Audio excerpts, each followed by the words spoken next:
Ingia katikati pale akaongeza namba katikati. Muda mwingi alikuwa wengi katikati, JKT alikuwa wengi katikati. Ili tuwaini JKT namba iongezeke kwa pini JKT. Na baada tukaongeza bana katikati zaidi. Kwa kushambulia. Asante wewe. Ilikuwa shida kubwa sana. Shida ilikuwa goli la pili kwa sisi. Mabeki walizania atamkaba huyu, atamkaba mtu, atakula. Jaribu kuangalia mechi chache sana ambazo imefungwa. Inaweza kushinda away na shinda nyumbani. So nipongeze vijana kazi ambayo wamefanya, haikuwa rahisi.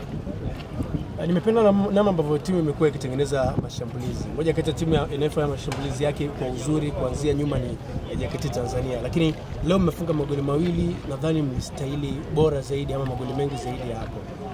Tutegemee nini kwenye mechi zinazokuja? I think ni kazi ambayo mwalimu niko nayo kuhakikisha tunakuwa bora kwenye maeneo yote.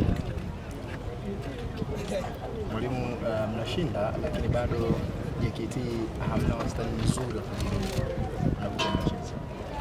wa sidhani kama umefuatilia nani nzuri zaidi. I think baada ya timu kama 3 au 4 ambazo zimeruhusu magoli machache tunafuata sisi kwa 4. Kama tuko vizuri naamini labda tungekuwa tunadaiwa mpaka sasa labda goli 20 au 10 lakini bado tuko tuna kazi nzuri na tunaendelea na muendelezo huo tupunguze zaidi kutokuruhusu magoli. Kuna namna umebadilisha majukumu ya Edward Song uwanjani sababu anaonekana akifika sana kwenye maeneo ya mwisho? Hapana, ni mechi approach, game plan inamtaka jinsi gani ambavyo anaweza kufanya kwenye ile nafasi. Sijambadilisha kwa maana labda acheze sasa striker anacheza kitu kingine tofauti, hapana. Yuko kwenye nafasi yake.